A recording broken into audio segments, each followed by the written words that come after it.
Unleash the beast.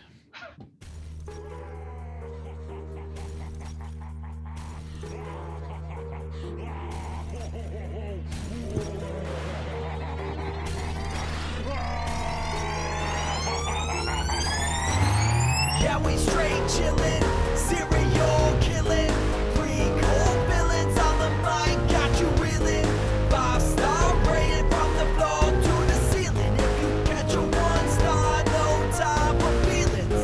Got a demon DJ on the ones and twos, by the name Beelzebub, so don't get confused. So grab a seat by the fire, roast them all over two, and prepare to hear the legend of the straight chillin' crew. What up, nerds? Welcome to another self-inflicted episode of Straight Chilling, the weekly horror movie review show where you chill and we kill, slice, dice, and chop up yet another horror movie. My name's Bob. I'll be your host for the evening. This is episode number 303, recorded Sunday, January 24th, 2021.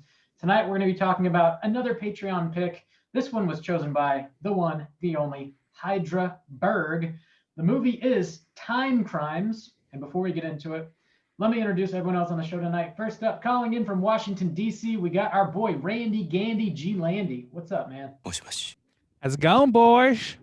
Going I see you guys got the blues back behind you. The blues are Quite back literally, the blues are back in town. Blues are back in town. I see. How'd you manage that? Insurance, I assume? Yeah, we just we crashed that jet ski, and then I don't know. I guess some of us have life insurance policies. I'm not really sure. I guess some of us, we are committed to the bit. Okay. Yeah, I got my blues back, so no big deal. Last but not least, calling in from the Saxonville, Florida, we got our boy Soju. What's up, man? What up, bitch? Your boy Paradox Stains. Let me ask you boys a question. There's a bottle of soju in an unopened box. Is it empty or full? Both. Schrodinger's soju. Schrodinger's soju. Sojinger. God no. That's got to be workshop. What? Yeah, scrotum soju.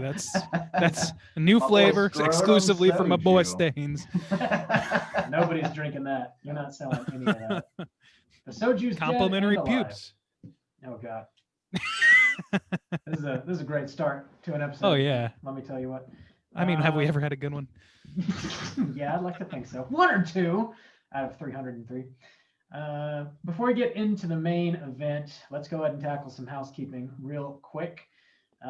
Here is one more reminder. We currently have our February poll pick posted on our Patreon website. If you support us at the $5 level or above, you get the chance to vote on a movie we're talking about this February. The theme and all three movies for February were chosen by none other than Soju himself. What might we be discussing, Juice? Robert, I chose to talk about thrillers. And demonetized. Yep. The three movies that I picked to talk about were Seven, No Country for Old Men, and Old Boy, the Old OG Bish. Korean version. Yep. I'm surprised you didn't go for all three movies with the word "old" in the title. You're aiming for that hat trick, but you're not Old quite Mang, there. Old Bish. Old Yeah, Seven. The old seven, right? The boys? We got old seven. Bob, can you tell me how are those numbers looking so far? Old Boy's got it in the bag, man. Yeah, that's pretty Damn, much been on that top good, the huh? whole month. Yeah. Old Bish is kicking some Well, ass. looks like we're talking about Old Bish next month. Old then. Bish. Bring your ball peen hammers, ladies and gents. Yeah. Yes. You got one more week to get your votes in. February 1st, we'll have a new poll posted. Who knows what the theme's going to be? We sure don't. Find out. Yeah, we actually don't. Let's We won't know discuss until afterwards. just before the next episode. Juice, you have some YouTube news, right? Yes, boys. Guess what?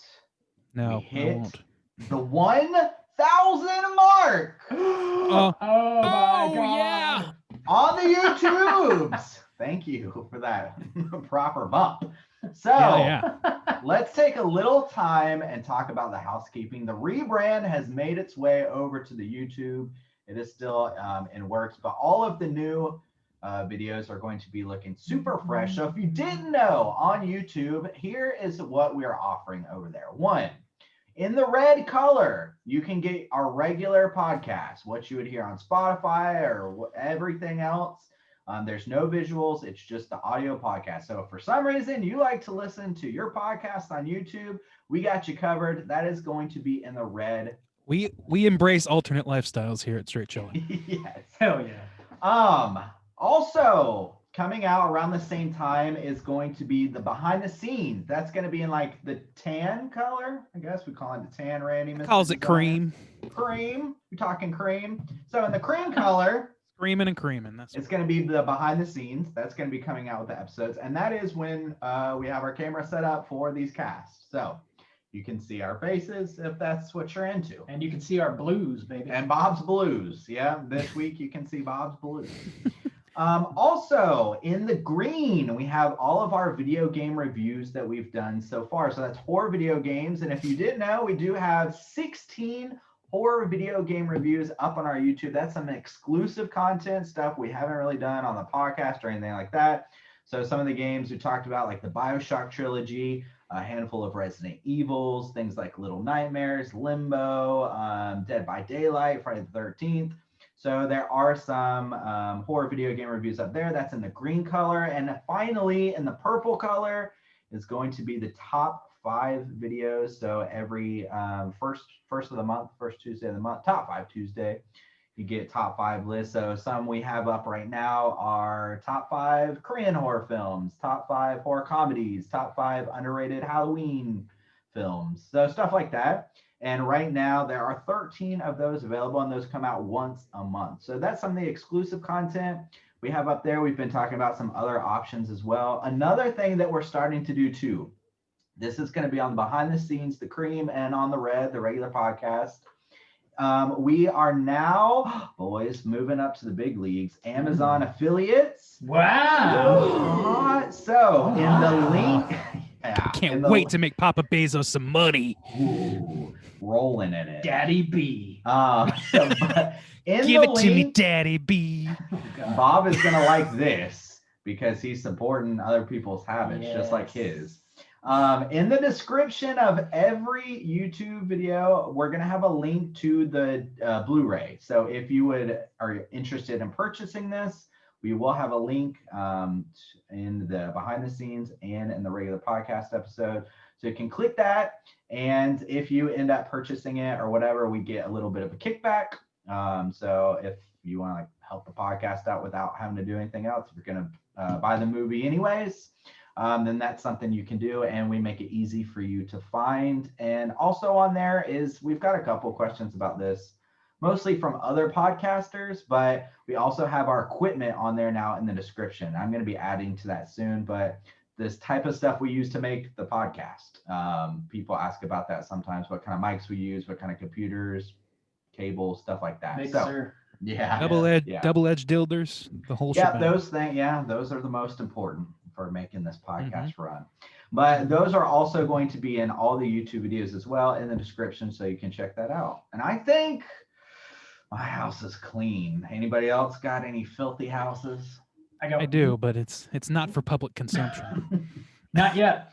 That's the extra behind the scenes, the behind the scenes. That's for when I forget to turn off the camera later. Oh, Randy. Whoa. Clean that house. That's why we run the behind the scenes now. We missed a couple of those. I do have one more thing to mention real quick. Mikey and I over at Let's Get Physical Media just dropped a new episode, episode number 16. We talk about our December 2020 pickups, and we also talk about our top 10 Blu-ray releases of 2020. So if you are a collector, horror specifically, we talk about some other stuff too, but primarily horror. You can find Let's Get Physical Media anywhere you get your podcast, Spotify, iTunes, Stitcher Radio, all that shit. So check us out. That's also the episode where Bob explains how he got all his blues back. That's right. And I know everybody wants to know. It's a lore-intensive episode. Right. Just mindless babbling, really, is what it is. Up through the candy cane forest. I do believe this house is clean. This house is clean. Oh yeah. All right. Well, let's go ahead and get to the main event. We're talking about Timecrimes this week, as was chosen by Hydraberg. Thank you again, Hydraberg, for supporting us on the Patreon and picking yet another movie for us to talk about. Hail, Hydraberg. Let's go ahead and kick it off with the back of the box. What's on the back of the box? Yeah. Timecrimes from 2007. This was written and directed by Nacho Vigalondo. Stars a whole bunch of people that I can't say their names, so I'm not going to try. Nacho Vigilando. Nacho Vigilando. Nacho Vigilanda. My boy Nacho. Yeah, Vigilante Nachos. Jesus. Nacho Bel Grande. Okay, that's enough. There's no reason to get into the the Baja Blast area of this conversation. That is Nacho Vigilando. That's my Vigilando. Plot synopsis is as follows. A man accidentally gets into a time machine and travels back in time nearly an hour. Finding himself will be the first of a series of disasters of unforeseeable consequences.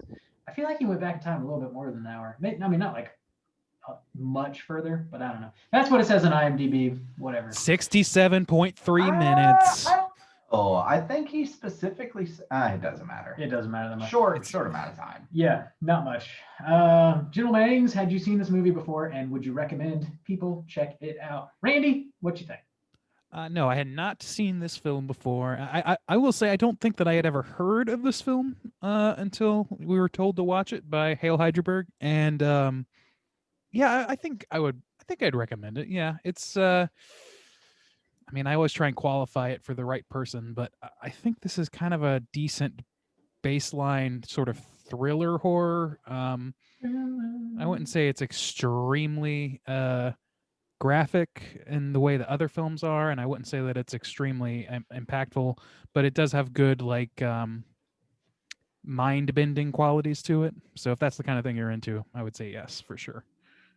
That's a soft yeet from Randy. It's not that soft. I just want to direct it to the right people. Randy. Thank you for solidifying my yeet. All right. Juice, what about you? I'm gonna give this one a hell yeet. I had never heard of this movie before, and I'd never seen it before. And it is time travel, and I actually like those. I had this crazy flashback. It's been a long time now. We watched that. Is it Triangle or whatever? Yeah. It was Randy's pick. Yeah. And I remember loving the shit out of it. Hold on. Hold on. It's important not to do spoilers. Well, no, I won't. It's just I like movies that talk about time. We don't get a whole lot of them, but I like them when they're done well because they always melt my brain. I love to think about them. I really do. And when they're done well, it's just this one, I like some of the themes it plays with in the horror realm as well, outside the sci-fi time aspect. And we'll talk about that more soon, but I would recommend. So I don't even think it's exclusive. I say that because I don't think it's exclusive just to people who like time travel. It is a solid time travel, but it has some really cool things that I think it plays with tropes or ideas just from the horror realm as well, separate from that. So yeah, hell yeet from Shaboy. Robert, Yo. You gonna give this one a yeet or what? Yeah, I'd give it a medium yeet. Okay. Yeah, it's not super hot yeet, but medium yeet. Okay. Never seen this one before. First time. Very food oriented. Coming out with some lukewarm yeets around here. I had heard of this before, primarily because our resident serial killer Drew, who was on the podcast a while ago, I remember him talking about this and how much he really enjoyed it. So I was somewhat aware of it. First time I actually saw it though, and yeah, I would recommend it. If you're a horror head, it's definitely got some horror elements, and it's the plot and the shit that goes down is definitely gonna be intricate and mind-bending enough to really pull you into it. Worth checking out. Solid pick. Yeah, sounds like a decent recommend from the Straight Chilling crew. Before we get into it, this is one you definitely don't want spoiled. So if you haven't seen it, I would recommend pausing the cast, checking out the movie, and coming back. But here is the spoiler warning.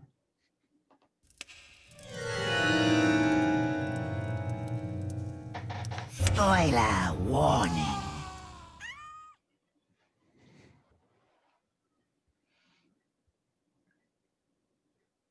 Yeah. All right, I specifically know that Bob has a plot synopsis for us, and this one is intricate. This one Yeah. is tricky. So I think Bob did a pretty good job with this plot synopsis. Bob, you ready to tell us what this movie, what's going on here? Try to break it down. Yeah. So this is your last warning. Like, we're gonna talk about this whole movie. We're blowing it out wide open. So spoilers are flying from right here, right now.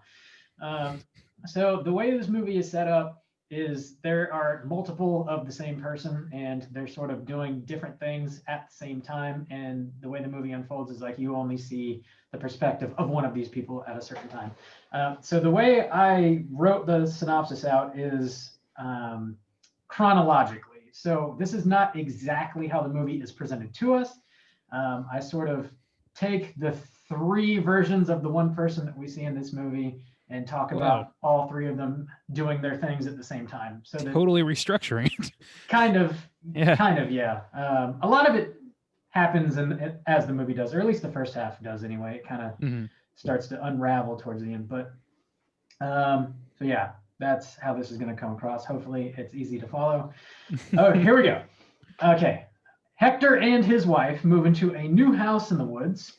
One day, Hector's casually looking into the woods with his binoculars, and he sees a man with a bandaged head and a naked woman. He goes to investigate the woman, and he gets stabbed in the shoulder with some scissors by the bandaged man. As Hector is running for his life, he comes across a futuristic-looking building. He finds a walkie-talkie and communicates with a man in a nearby building who tells him to follow the lighted trail to find him. Hector follows directions, and he is tricked into getting into a time machine, causing him to travel back in time an hour or however long it is. When Hector exits the time machine, the man he met on the radio, whose name is El Hoven, acts surprised and asks him who he is. Unbeknownst to Hector 2, so now the guy that has just traveled back in time, I'm going to refer to as Hector 2. Hector 2, El Hoven is acting under the instruction of Hector 3, who has crawled out of the time machine a few minutes before Hector 2, and tells El Hoven that Hector 2 will explain everything as he arrives in just a couple minutes, and that he has to act surprised to see him, even though he knows he's coming down. El Hoven instructs Hector 2 to do nothing once he arrives, and not to interfere with Hector 1. El Hoven also says that Hector 1 must get into the machine at the end of the night for everything to be sort of reset and go back to normal. Hector 2 does not listen to El Hoven and pretty much immediately steals a car. He drives past the girl that he saw that day previously, and he stops. He is then sideswiped by another vehicle being driven at this point by Hector 3, unbeknownst to Hector 2. Hector 3 is trying to stop him from interfering with time and shit. Hector 2 he crashes off the road into a tree. The woman on the bike tries to help him by calling an ambulance. Hector 3 also crashes into a tree and he passes out. Hector 2 bandages up his head and realizes he is the bandaged man from earlier before, and realizes that he basically stabbed himself at this point. Hector 2 then makes the girl take off her shirt in order to intrigue Hector 1. It works, and Hector 2 stabs Hector 1 just like we saw previously. The girl ends up escaping and runs into Hector 3, whose face is not bandaged up, and she doesn't realize they're the same person at this point.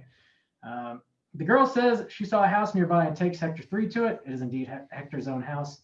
They go inside the house. Hector 3 tells her that Hector 2 saw her and went crazy, so she has to wear a disguise. He cuts her hair short to look like his wife Clara's and makes her wear one of Clara's jackets. Hector 2 then enters the house looking for his wife. Hector 3 bashes Hector 2 in the face with a coffee table Clara constructed earlier. Hector 3 then tells the girl to run and hide in the attic. Hector 3 collects Clara from her hiding spot, and then they sit on their lawn chairs and look into the forest. Hector 2 chases the woman out of the window onto the roof, accidentally pulls her off, and she falls to her death. Hector 2 thinks the woman is Clara, his wife. Hector 2 then tells Elhoven he has to go back in time again because something has gone wrong. Elhoven takes the battery out of the machine and throws it into the yard before Hector 2 tells him he needs to go back in time again. Hector 2 realizes that he does this and that he must have already gone back in time, because how else would Elhoven know that he's about to say that? Elhoven tells him that Hector 3 called him earlier and explained everything that was about to happen. That's how he knew. And then says, he then Sorry, says, I just had a baby in the time you started. oh God, I'm almost done. I'm almost done. He then says, if Hector 2 should take another trip back in time, he will then become Hector 3. Hector 2 goes back in time, becomes Hector 3 anyway. So that's pretty much the story chronologically. That is a lot to digest, I realize. Yeah, it's much easier to envision the events as depicted, which is basically you're following Hector as he jumps from time to time Yeah. linearly for Hector him 1, as he and then experiences Hector it. 2, and then Hector 3, yeah. Right, yeah, he progresses into Hector 2 and then Hector 3 as opposed to being like a guy that's jumping around linear time. Yeah. You only follow you really only follow the one guy as he progresses through going back in time twice. It will be so much more challenging to depict it, as Rob just said. So yeah, it's a tough challenge to even do that. No, I mean, not to your credit. It's a tough undertaking. But the thing I like about this time movie is because you follow that singular Hector as he progresses through time, the mind melt about this all is that if you think about how that day progressed, the very first thing that happened in this whole chain of events is that guy what's his name, Bob? Elhoven meets Hector 3. That's the first thing that happens in this day. Yeah. And well, I mean, I think that maybe he saw the lady in the woods first. Hector 1 did. Because Hector 3 shows up seconds before Hector 1 appears at the silo. Hector 3 appears minutes before Hector 2. And Hector 2 is the one who makes the girl take her shirt off. And at that point, okay, yeah, you're right. Okay. Yeah, so the first thing that happens in this day is Elhoven meets Hector 3. So it really fucks with your idea of time and how Hector 1, the original Hector, really had like no choice, or not no choice. That's not correct. It was predestined. This movie seems to be operating on the idea. There's time travel is handled differently all throughout fiction, obviously. I mean, but this is not your Doc Brown time travel where you go back in time and then you step on, you run into your mom and you might undo your existence. Yeah. This is a situation where him going back in time is actually integral to him getting back in time in the first place. So he couldn't alter it if he tried to. He tried to, by tossing away a walkie-talkie. He tries to undo what is predestined, but he can't do that because it would create a paradox. So the universe makes that happen. It's like every decision you're making, you have already made, basically. I feel like the way Elhoven sort of explains how to make things right is like that Hector 1 has to get back into the time machine at the end of the night. Like that's what has to happen to make things correct. But then that's just gonna, the whole situation is gonna repeat at that point. It's just gonna keep happening perpetually. So that's not really gonna fix the problem. I feel like if he had just if Hector 2, Hector goes back in time and Elhoven's like, hey, don't fuck with Hector 1, just sit here and don't do anything. If he hadn't done anything at all and Hector 1 never got into the time machine and went back in time, then at a certain point, when Hector 1 was supposed to get in the time machine and go back in time, but time has progressed past that, then Hector 2 would just cease to exist, and there would just be the one Hector, right? There would be one. I don't think that's possible in this world, because what's happened is if Hector 3 shows up, let's just say, Elhoven's sitting there, he's just at work or whatever, and he hears fucking this dude on the radio, and then a guy comes and all this shit. All that happening is integral to getting him into the pod the first time. Yeah. So for him to then go back in time, Hector goes back in time, but every move that he makes contributes to him getting into that pod in that first case. So and like these are the same people theoretically going through that same moment in time, so they're making the same decisions, which means Elhoven's not going to club him on the back of the head and chain him to a pipe to keep him from doing stuff, or just throw him right back into the oven. And Hector's not going to sit still like he's told. He's going to go out and try and talk to his wife or whatever and try and reclaim his spot, because he just sees it as an intruder, which is himself. And that's by doing that, he gets into an accident, he wraps up his head, and he becomes the guy that was chasing him earlier, or that stabbed him earlier. So like, I don't think that they can actually alter the timeline in this movie. Yeah, I don't think so either. I think and Elhoven is afraid that he can, because there's no way of knowing for him. He's experiencing this for the first time too, so I don't think he can. I don't But think I don't think either. Elhoven is aware of I don't think Elhoven is knows enough to know that's not a danger that could happen. I think the idea, it's very interesting to me because of the way this thing looks at time, and specifically time travel. As like we see time moving forward constantly, and even Bob's saying like this is a constant loop, but it's not a constant loop, because we see at the end of the movie, Hector 3 is done. He realizes what has to come, and because he realizes, and I think what the movie is presenting is that time travel, we see it like constantly moving forward, but really this whole thing that we see is just 1 hour. Like it is just one, and it has, like, even when we follow Hector 1's journey, like that's just the hour. And then you're right, he can't change it. There's nothing. It's like if you tip over a glass, it's like I can't ever undo that before. It's like the same concept. It's like time in this 1 hour, this is how it exists, and that's just how it's going to exist. And that's one thing I agree. And I think that what's interesting about it as well is that one thing that I wish this movie had done more, one thing that qualm that I had with it, was early Hector 1, when he first goes back in time, he's dubious of the whole thing, which is somewhat understandable, but he's like not even really listening or paying attention. And I feel like if he knows all this is happening or whatever, he could just stop himself from being attacked. He could be like, okay, I'm going to take actions now. Instead of not doing anything, I'm going to go take actions not to prevent my wife from kissing a former me who I don't believe is me or whatever, but instead had taken the radio and thrown it out like he did later on. If he had done more of that and it just then went back to what it was original, and everything still resulted the same, then that sort of proves that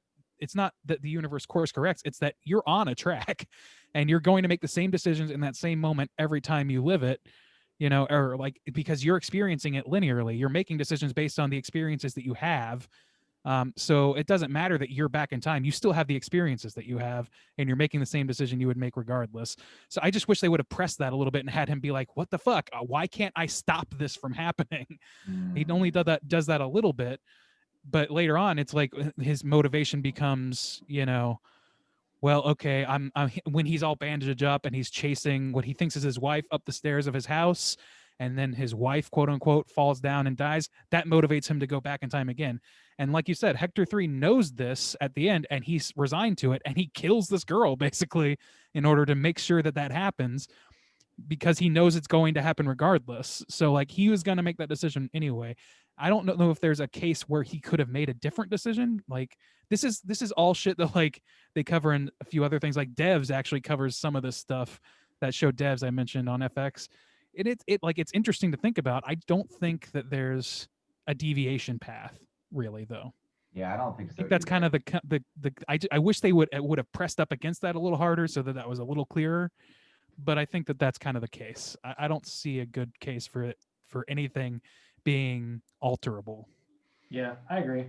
I think the way I was watching the movie, I kept seeing this guy like have realizations, like when he calls himself and like he listens to the voicemail that he leaves himself, like, okay, so like you realize that you have been interacting with a version of yourself earlier this day.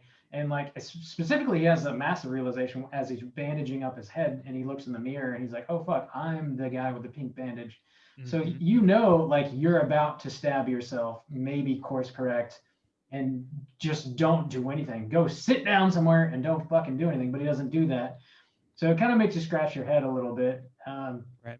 And it would have been, I think it probably would have made for a more interesting story for him to like try and stop himself and us realize like no matter what, you're gonna stab yourself. Like he trips over a rock, and then it almost becomes like a comedy. Like that's there is a comedy version of this where he trips over a rock and accidentally stabs himself in the arm or some shit. He's all of a sudden Kevin McAllister doing Home Alone with Michael Jackson in the window and shit, trying to fool everybody to make sure that things go exactly to plan. He becomes a stage producer all of a sudden, you know? And I agree. Like if he had pressed up against that more, the thing is like, even if he like, that's not this character. This character is just in disbelief to begin with. He doesn't buy this bullshit. He just knows something weird's going on and there's another guy at my house, so he's going to go deal with it. But if he was like somebody more savvy and somebody like that's like, wait, well, I mean, let's say he's like an anarchic thinker who just doesn't want, he's like, well, fuck, like the end of Cabin in the Woods where they're like, well, fuck it, you know, if this is, you know, if I can alter this, then I'm going to alter it. And so instead of going to stab himself, he decides not to resolutely. Somehow or another, circumstances would happen to make him stab himself because it's happened. He doesn't go back in time unless that moment happens. So the world isn't going to allow a paradox to happen. So I don't know. I think that's interesting. And I like the illustration they had that the guy made to describe this, because it's just like loose enough to be like inscrutable on its own, but it does make sense in terms of his journey as Hector, that it's like a letter Z, you know what I mean, with an arrow, and then it shows him going backwards in time, but he's not going back to the same point in time. He's going back non-linearly for himself. He's experiencing his life still on the same track, one line. Yeah, it's just that he's experienced one of those hours of his life twice and then three times. So I think that's a really interesting way of illustrating it. And I thought, I don't know, this movie is a little like, it's a little bit mind-bendy, and I'm glad that they pushed it to the Hector 3 moment, because up until that point I was like, man, this is like a little rote, a little bit basic seeming, you know what I mean? So they needed that extra level of the Inception machine to make it, you know, make it like more like a ballet of moments that have to happen in order for like our guy to get to the end of the road. So do you guys think the only way for Hector to correct his existence is to just kill the other Hectors? No, I don't think there is like. No, he is that he can't. Yeah, that's that. I guess that's the thing is like this is what has happened from this movie's perspective. This is what has happened from the very beginning. We can only see time one way, but if you are able to like zoom out, you would see all three of these Hectors, no matter like you would just see it's just 1 hour. And in 1 hour, there has never been a time where there were not 3 Hectors. It's just 3 Hectors because of the way the time loop works. So it's not like 3 separate hours. This is 1 hour, and there have always been 3 Hectors because of how this works, the way the movie presents it. So I don't think there's no correction. It's just what happens. Now, it's possible, and this is getting into like crazy levels of shit, but now if you wanted to go even deeper with it, you could say theoretically that there is a quote unquote altered universe where he can make different decisions or whatever, but that is an alternate universe from what we're experiencing here. That's like you're going into the 5th dimension at that point, or whatever dimension it is, that where it's parallel timelines and the timelines split and branch off or whatever like that. But that's not how we experience time. That's not how he experiences this whole day. And once you've got the track has already been set and the things have already happened, you can't undo it. Like you can't then go back and undo what you have done in the past, or what you have done in your past, but in your timeline's future. Because if you did, that would be a paradox, and I guess the universe, that particular parallel universe, would cease to be. Like, so there would be, I don't know, that's maybe a different movie would cover that a little bit more, but like this movie is strictly dealing with this one timeline, and within this one timeline it can't be altered because it's his timeline basically. I don't know if that makes sense. Describing this is harder than actually understanding it, I think. Yeah, it's true. It's not that complex, like experiencing it. I get hung up on the little diagram the guy draws, because like it does branch off. Like Hector 1, he does branch off and go back and then sort of start a new path for Hector 2 at that point. But they're both traveling forward, and it seems like at a certain point in the day, if Hector 2 does not go back in time again, then that's going to like erase Hector 2, and there's just going to be Hector 1, because he never went back in time. Like, well, see, that's the way we think, and that's how Yeah. he thinks about it. That's how he, Yeah. and that's the way the guy kind of explains it. Right. But that's the realization that Hector has, It's- is that that's not true, That can't happen, that's yeah. and that's even the idea that I like. Like this guy, he's the guy who turns on the machine accident, which he actually technically, I guess he does turn it on, but yeah. just being there, he's like not supposed to. He's trying to get experience that he would not get at a regular work day. Like he is not top dog at this time machine plant. The time machine factory. He's trying to get, and some of the trivia is actually, I read it beforehand. It's going to be fun about this. Cool. I think they did some cool little details about this, but this in the movie, the main plot, like this guy is trying to get some extra time with the machine, and that is what causes this whole event. And that's why it's interesting that like he thinks he knows and he doesn't know, and that's the realization that Hector has. It's like, no, this has just always been like, this is just how time is. It's not like how we perceive it, where like Doc Brown, I'm gonna go back and I'm gonna change it. There's no change, Right. It's Because a every step specified is thing in required time for where you to something get to the happens. next step B. Yeah. And Yeah. in order for all of this to happen, there has to be a Hector that forces that woman into the woods and to strip. In order Yeah. for all Yeah. of this to happen, in order for all this to happen, every that's why it seems to us like a pirouette of him like setting up these scenes for his former self to see, and then instigating the next step or whatever. You know, like all that stuff is not. It's just not alterable. Is kind of the conclusion this movie seems to come to. The Now, what's interesting about that is that predestination and whatnot. yeah, it's predestined, but like it's interesting. It's just crazy to see it all play out, because Mhm. I keep thinking about the woman that helped the woman that gets killed basically in place of his wife, the woman who we see strip and all that shit. Like this poor woman has no choice in fucking anything, and she is way too compliant in my opinion. Yeah. But Well- like, and to some extent she has to be because she's intimidated, and that's understandable. But like, I was She just does like, work oh, Hector up a little bit. She does. kicks I him mean, she like runs in the off. head, and yeah, they get in a bit of a tussle, but you know. yeah, but eventually, like he like puts a coat on her and cuts her hair, and she does not ask a question.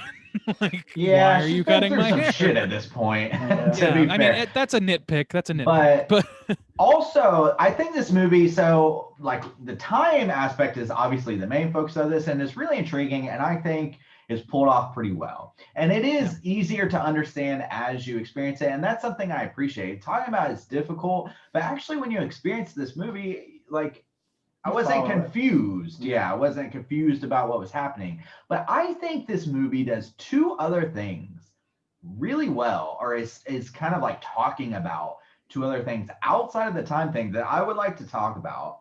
And one of them is like the woman aspect. But another one, so I want to get back to that. Remind me if I could forget. But another one Okay. that I really like about this, I thought was really fucking cool, is they create this like slasher almost, this guy with a bandaged head, and it actually looks really cool. Like that moment when we're following Hector 1 and he turns around and he's doing like the binocular things, and he's like Yeah. kind of hunting him in the woods, and then later when he's like hunting them in the house, I loved that it was like from the perspective of a slasher, like the almost comedy level, like this misunderstanding. Like, no, I'm not a bad guy. Like, no, I'm like not trying to kill you. Like, if you don't run from me, you'll actually like survive or whatever. I don't know. I like that aspect of following this slasher character around. Because I was like, if you flipped it, because we were for a second, and that's what I liked. For a moment of this film, that was the slasher. That was the bad guy. We were with Hector 1, and he was being chased by a slasher. And then we get to spend time with the slasher character. Like, we walk in his shoes. Like, what's this guy really doing in his day-to-day? And it's like, oh, it's this huge misunderstanding. I thought that was cool. I liked it. I don't know. What y'all to think? me, like it was fine. I saw it coming. Like I don't know. Like Yeah, I saw like it from coming. the jump, I was like, Yeah. well, that's him. Yeah. I don't know. Like I I didn't know. did. I didn't know this. I- I wasn't even sure this movie had time travel in it until like. but I was like, this seems like this guy's identity. This guy's attacking them suddenly out of nowhere. You barely see him. Like, this is not even like a Jason level. Like, he doesn't even get a badass intro moment, which you would see in an actual slasher. He's just like, things are happening and they don't make sense. And then all of a sudden, this guy's here killing people. I'm like, okay, well, obviously, this is going to be somebody we've met in this movie. The only person that makes sense is this guy. Like, that's just the way my brain was working with it. So I wasn't really like blown away by that. I thought the mask was fine. Yeah, it's cool. I don't know. I feel like that with the slasher aspect of it could have done. They could have baked that a little more. I couldn't think they could have like what you're describing, Justin, sounds interesting, but what I saw was, like flashes of that, but not enough to really make a meal of it. You know what I mean? Yeah. So I just, I kind of underwhelmed with that.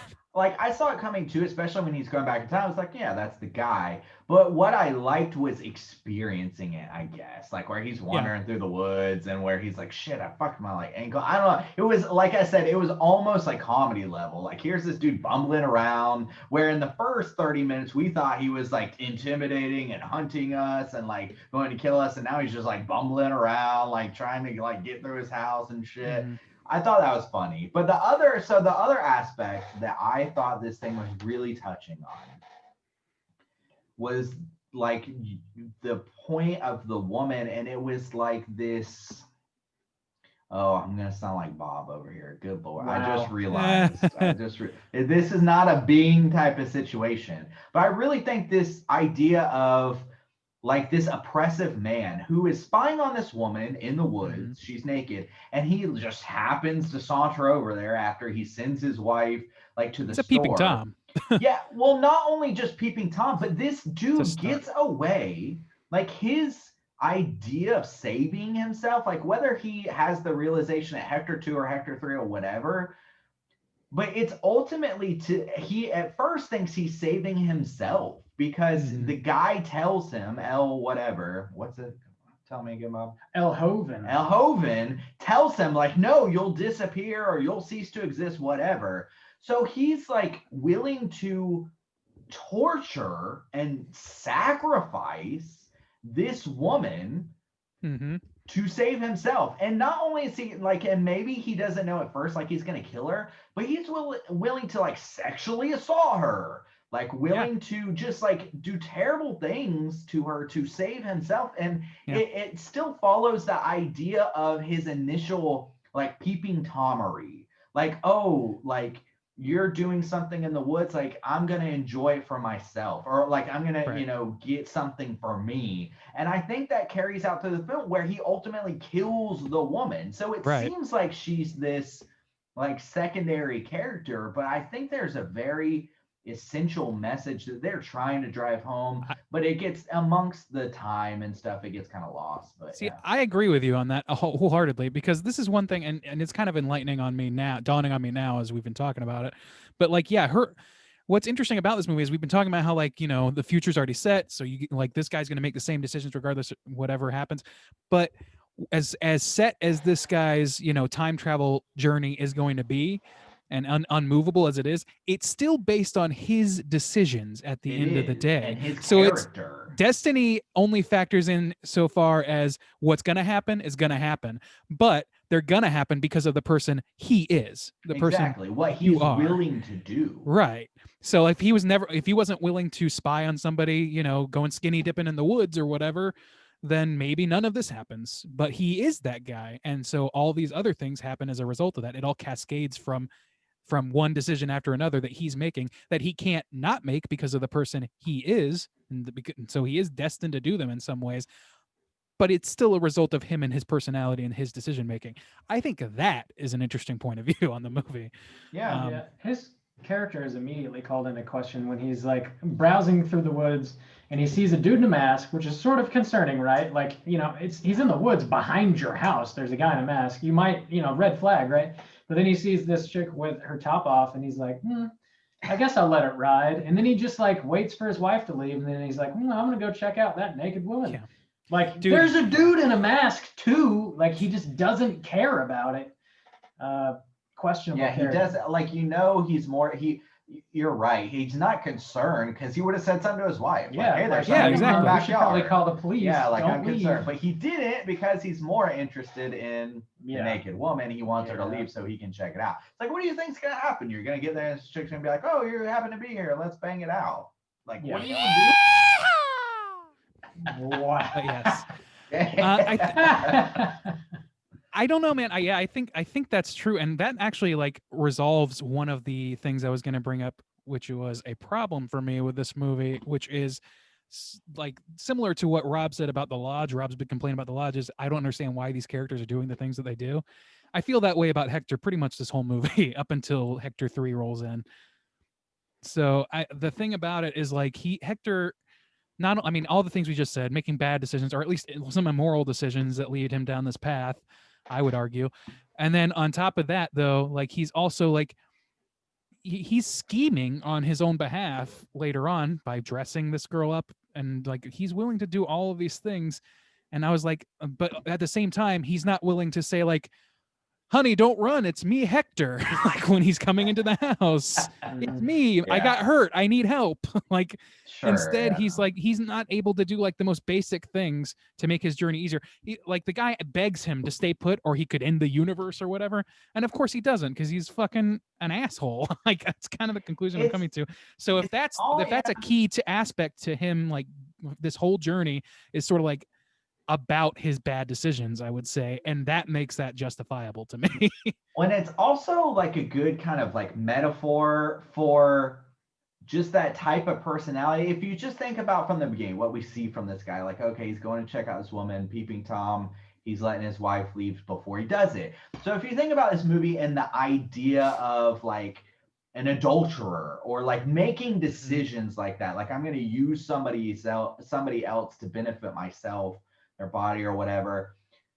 But yeah, you're right. Essentially, if you think about it in this kind of like metaphorical way, he is just covering up his mistakes with escalation. Right. Because it's not affecting him, it's affecting somebody else. And he's such a piece of shit that he's ultimately willing to kill somebody as long as he doesn't have to tell his wife or like whatever. Yeah, like, as long as I he fucked gets up. back to Hey, his I life. fucked up. Yeah, he's just only thinking about like, I gotta fix it for myself. It's Walter White, I gotta fix you know? it for myself. Yeah, and he's willing to take the young, and it just so happens to be a young, beautiful, you know, like attractive woman who's like seemingly like innocent. Like, I think it's a good metaphor for, you know, maybe adultery. It could be other things, but I think that's intentional. Yeah. It's just like the escalation of how you're willing to sacrifice somebody else to just cover up your own mistakes, to save yourself, to save your own marriage or whatever it is. Like that was pretty powerful to me, like in the movie. I think that's true. And like, I wish though that, I mean, like I said, this is coming out to me more, this is making more sense to me in that way. Now that we're talking about it within the text of the film, I feel like it's a little oblique. Like the way this movie ends, I understand now, like thinking about it in that way, I can understand why they would end on a shot of Hector and his wife basically keeping his wife from looking at the dead body and the horrible thing that's happening behind her that has to happen in order for him to survive or in order for this timeline to stay and all this shit. Like it just has to happen, period. But he's holding her captive in that and making her look forward. And like in a metaphorical sense, I can understand that being like, okay, like Walter White, like this, like you were saying, it's an escalating cascade of bad decisions based on the situation he's in each moment. Like, and it's justifiable in a sense in each moment, but mostly they're bad decisions that he shouldn't be making. They're immoral decisions. They're stupid decisions. They're whatever bad decision making skills you want to apply to it.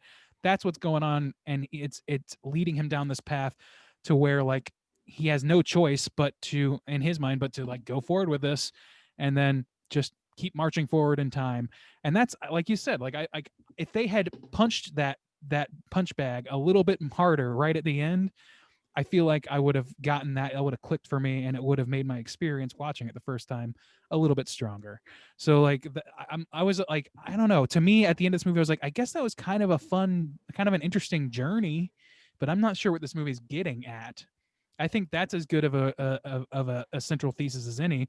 But because of the way the film is done, I'm not sure how much of that is us applying that to a film versus a film presenting that to us. Does that make Sure. sense? Yeah. Did you guys have subtitles on this when you were watching it? Yeah. Yeah, I had dubs. Oh, Yeah. that sucks. They were not real great either. Oh, that's unfortunate. Yeah, I had subs. Okay, Yeah. yeah. Some of that may have been different than what I was hearing, but Subs be dubs. my hard guy. hard to know for certain. Ooh. I picked this up on DVD, and that's just how it is. I don't know. Oh, those DVDs, they'll let you Fucking down, huh, DVD. Bob? They That's will where let you- physical media will get you. I watched it for $3.50. At least you got a 4:3 aspect ratio or some shit, though, right? Am I right? 16:9, dog. Oh Whoa. shit! Wow, big right. leagues now. I Um, heard that. Oh no, this so yeah, you brought oh. up triangle juice, and I was going to bring that up as well. And before we start talking about this, I want to preface this by saying, if you haven't seen Triangle, this would be a good time for you to jump ahead as well, because in order to discuss the correlation between these two movies, I have to sort of break some of the facade of that. And yeah, watch Triangle. It's dope. Triangle, That's and a then hell you like recommend. there's a few movies that are like this, and I gotta say their titles because I wanted to bring them all up. Triangle, Coherence, The Endless. Those three movies in Oh, yeah, particular The came to Endless. mind Yeah, when I forgot watching about this that. movie because they're like horror centric with a little time travel going on. So if you are interested in watching any of those movies, please skip ahead. I'm sorry for whatever damage is already done, but we have to talk about it. So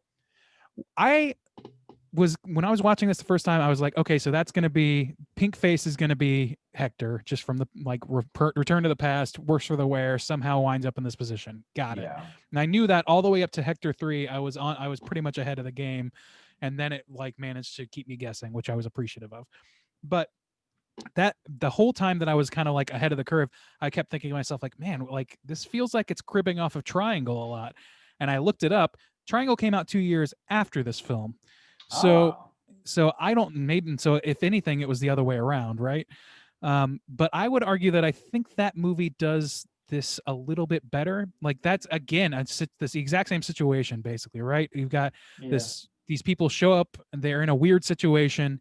A slasher starts killing them, and then one way or another, our lead character winds up going back in time. In this Yeah. case, because of the Bermuda Triangle or whatever, and becomes the slasher because she has to, because it's ordained in order for her to get to the next rung to get what she needs to make sure that like whatever's coming next comes next. I just remember the final twist of that movie. That movie's so fucking cool. It's a cool movie, and I think Yeah. I think that movie is a better version of this one because it also has like it makes no bones about whether or not the lead character is a piece of shit. By the end of the movie, that character is a piece of yeah. shit. Yeah. It is. It And- feels tighter. The story overall feels better written.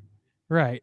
So, Yeah. I mean, it was tough for me to kind of separate that. I did appreciate that there was an extra layer of time travel in this to sort of differentiate it. And the stylistically, like visually, I would say that this movie was a little bit more my style. Like if I'm gonna go serious on this sort of thing, I appreciate that they like take sort of naturalistic photography and shit like that, as opposed to Triangle, which is very much more of like a slasher, like a standard slasher that suddenly kind of blows itself up a little bit, but is still presented with the lens and the craft of a slasher movie of the time. So I just appreciate the aesthetics of this movie a little bit more. I think they both got their qualities, but I would argue again that like the aesthetics of a slasher movie, a standard slasher movie, did that movie a world of good because it pushed home the ideas that Justin was talking about getting in the head of a slasher. Why is the slasher doing it? Oh, let's take a walk in their shoes. And here we go. Like, if you're going to do exactly that, that's the environment you want to do it in, right? Like, that really drives that point home. I don't know. I just think overall that these movies are so similar. It's so similar, in fact, that when I was done watching this movie, I was watching it on Canopy, which is sort of like affiliated with the public library system in some way or whatever. But I watched that on Canopy right after that. So there's a clear correlation in substance of these movies, and I think that one just does it significantly better. It's tough for me to give this movie the upper hand when that movie exists. Do you know what I mean? And I saw it first. Like if I'd seen this first, I feel like it would hold a higher esteem for me, just experientially. Again, time travel. If I could go back in time and watch this first, maybe it'd be different. Whoa, I can't. Randy. I can't do it. I experienced it how I experienced it. Back So in the time. I don't know. And then Coherence, kind of a similar thing, but more parallel worlds sort of thing. The Endless is like compact parallel worlds. Like I don't know. Those two don't quite have the same correlation that her Triangle does, but I wanted to bring them up because I was just thinking about time travel in a horror setting. Can you guys think of Yeah. other examples of that? I want to see how it compares in other I had forgotten situations. about the Endless. Like when I was watching this movie, and it's been several years now, but I mean, Triangle was like the first thing that popped into my head. I was like, oh, this is like Triangle. I can't really think of any I other time can't travel movies. either. That Not off the kinda top of my covers it. head. Yeah. you were talking about like getting in the head of the slasher and like seeing sort of behind the scenes, spending time with them. Have you ever seen Behind the Mask? Yeah, I was going to ask you that too. I don't think so. The Yeah, Leslie that's Vernon story. yeah, the rise of Leslie Vernon, Behind the Mask. That's what that movie is about entirely, Huh. Yeah. and it's done in a very comedic way, but with a lot of like reverence for It's not time slasher- travel. It's slasher slasher. tropes. Yeah, It's it's a not time slasher travel. mockumentary, if that puts it Yeah. in perspective for you. Huh. Uh, No, I don't think I've seen that. It's pretty solid. I think you'd like it. Cool. Yeah. I agree. Yeah, especially if you were into that particular thing. Like, yeah, it adds a lot, I would say, to that conversation of walking around in the shoes of a slasher. You could also say that Henry Portrait of a Serial Killer has a little bit of flashes of that, but Yeah. that was before actual slashers were the monolith that they are Yeah. to draw from. That was really just more kind of like a parallel thinking thing, I think. And that's treated a little more seriously. Oh. Yeah, it is. God. Oh man. But yeah, those always kind of occupy the same space in my mind, I guess. But yeah, I don't know. There's not, the thing is, like, we can talk about the time travel and we can talk about the high ideals that we kind of like touched on, but I don't know what else we can really talk about with this movie. Like Yeah. craft, Yeah. like there's not much more to discuss, is there? Yeah, there's not a lot of actors. It was like I think I want to give a little more credit though, because I felt a similar way, and even Bob was texting me. He was like, "Hey, you want to watch Timecrimes?" I was like, "I've watched most of it. I got like 15 minutes to go." He's like, "Is it good?" I was like, "I really need to wrap it up to see." And it really was, the 15 minutes was kind of like Hector 3's thing.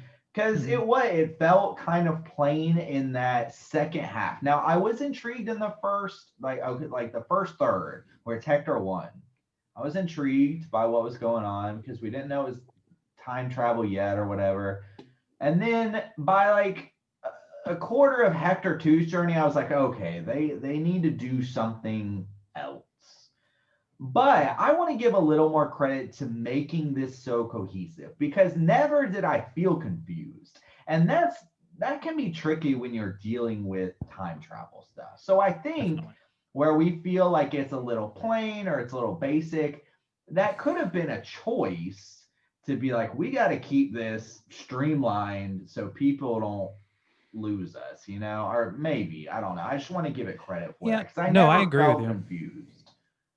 I don't think that it was basic in the sense that it's like, you know, oh, this is dumb or silly. I just felt like it was a little predictable to start with.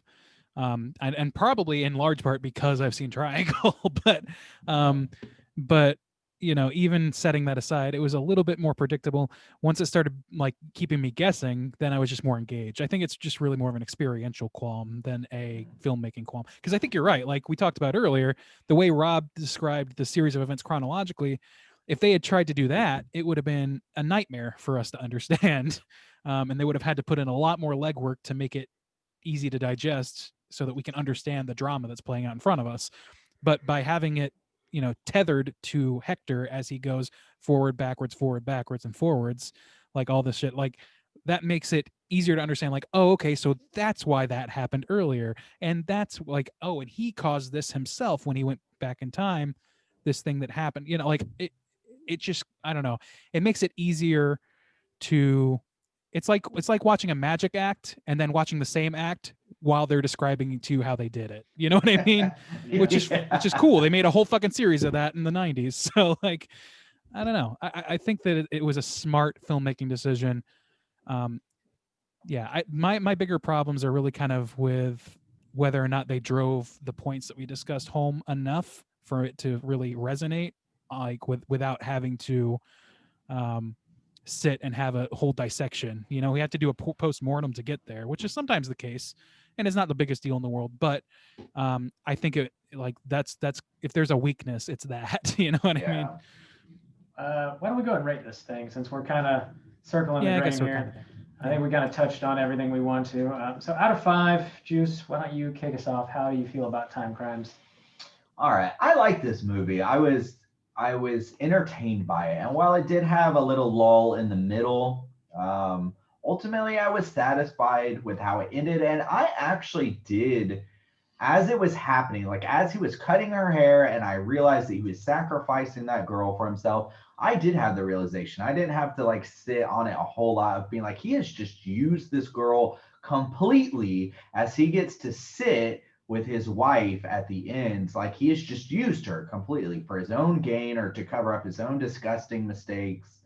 So that did have a bit of more impact for me. So I was into that like from the very beginning. I liked the time travel. It just melts my mind. I like thinking about it. It's cool, and they did a good job. Um, I don't know. It was clean. It didn't. It's like it's solid and a little more than solid. I liked it, and I would watch it again, and I would recommend it to almost anybody. Like, but you know, it's not going to. It's escalate itself. I do think Triangle's better and done well, but I don't know. I like this movie, and I am going to give it a 3.5, and I am not giving half star for Yabos because that was against her will. So that's not how we roll here at Straight. Man's got a code. I I appreciate. feel like that half code of has your been code. ignored a few times. I Yeah. feel like that amendment to the code is relatively recent because there's been movies in the No, man. I don't know. I don't can't point to think an example, but I mean, I don't know. Don't maybe besmirch one of my them. code, Randy. Besmirch Well, me. If you keep to it going forward, then good on you. But next time, fucking, somebody's trying to do something horrible to a woman, but with Jason standing behind them, I hope that the presence of silly ass Jason isn't going to cloud your judgment on that. We'll see. We'll see. All right, Bob. Yeah. We'll make Randy go last. Bob, out of 5, what are you giving Timecrimes? Not a great title. Let's go ahead and say Yes. that. Oh, I wanted to say that too. That's not Yeah. great. Yeah. The time's fine, but the crimes, I mean, yeah. it's I'm a not. big This fan that of makes it time sound like a heist and action crimes. movie. Yeah, it really does. Timecrimes, solid movie. I guess the one complaint that I have about it that we didn't touch on a whole lot is like the sort of the inner logic of the movie, I guess, as it's presented to us via El Hoven, because he's sort of the guy that's going to info dump on us here. He's supposed to be the one that understands the time machine, like how time travel works. So he explains sort of the inner workings of the movie to us. Unfortunately, El Hoven doesn't fucking know what he's talking about. He's like the janitor or something who's trying to, get some time in with a machine or some shit like that. Is that So- true? Do we know what his role is there? No, we I just don't. assumed that they I'm didn't just know throwing because that they'd out there. never sent a person back in time before. Yeah, it seems like he's just working on the weekend because he wants to play around with some cool shit, is what I gather, anyways. But the way he sort of describes the situation isn't really what happens, I guess. Like I wish he was a little more knowledgeable, I guess. But the shit that goes down in the movie is definitely intriguing and mind-bending enough to keep you entertained throughout the entire movie. And I really like the mask, like the whole pink bandage. I thought that was a pretty cool look for a killer, whether it goes like full slasher or not. I think it's just kind of a neat look, cool design anyways. Yeah, it's a decent thriller overall. I'm gonna give it a 3. Kind of, it's above a 2.5 for sure. It's not quite down the middle. I'm gonna give it a 3. Randy, how you feel out of 5? So yeah, despite being maybe a little more critical than these guys, I think that this movie is good. I feel like like their scene done better, and that was clouding my enjoyment a little bit. And I agree with Justin that I came to the same conclusion Justin did, that was the Hector at the end of the movie, Hector 3, is clearly willing to do anything to save himself, essentially. In his mind, save himself and maybe the universe or whatever. I don't know if he still thinks that he can alter it or not, and he's just barely scraping it together. Like, maybe, but I don't think that that's to us. It's made pretty explicit that you can't alter it by trying to alter it. So but it's still his decision. I don't know. I just, the idea that all of this happened because of his decision making could have been pressed just a little bit harder at the end, and I would have made that connection a little quicker. While I still thought he was a piece of shit, but I didn't think that it was the idea that, even with the predestination angle, that it's predestined that way because of who he is. I wish that we could have touched on that just a little bit harder, press that button just a little bit more.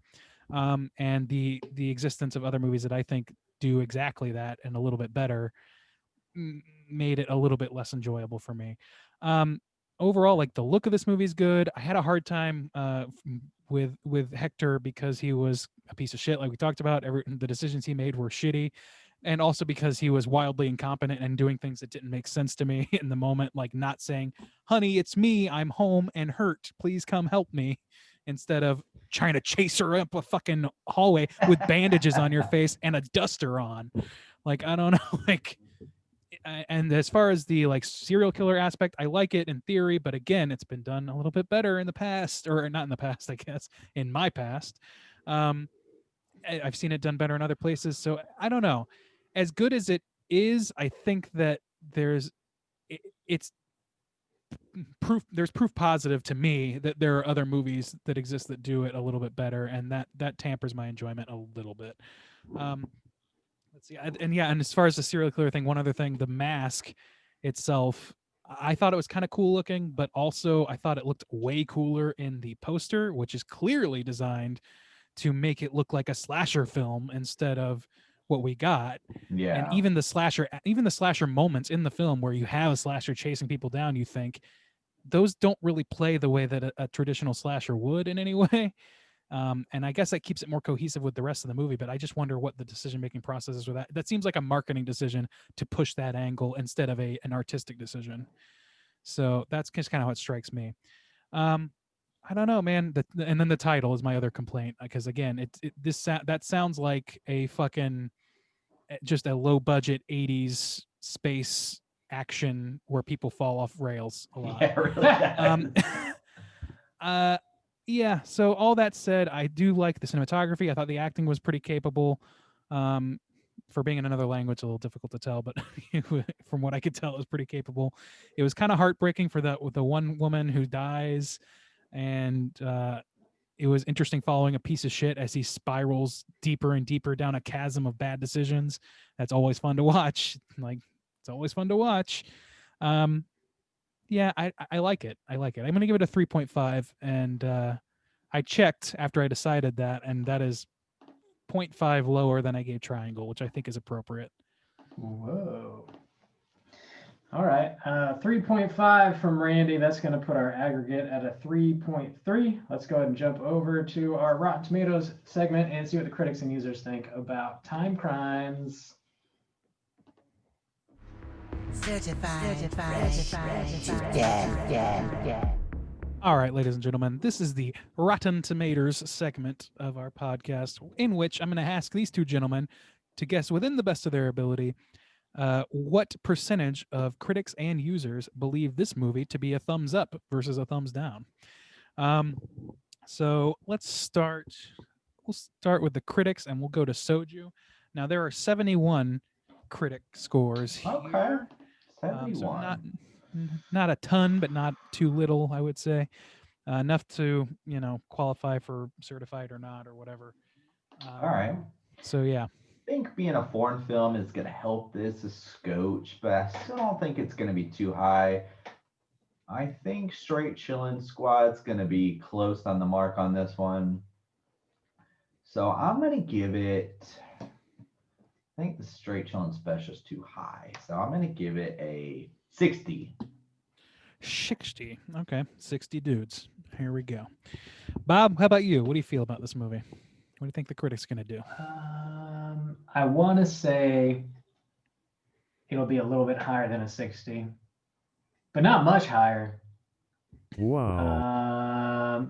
I'll take a 65, please. 65. You guys just don't want the comedy number. No, Yeah, it feels too high. It does feel too high. Yeah. Since when have we ever concerned about getting it right? Gotta get it right. Yeah, Gotta get it I right. want that hell you eat sweet. Well, unfortunately, you're not going to get it. Bob's Damn. going to take the critic score.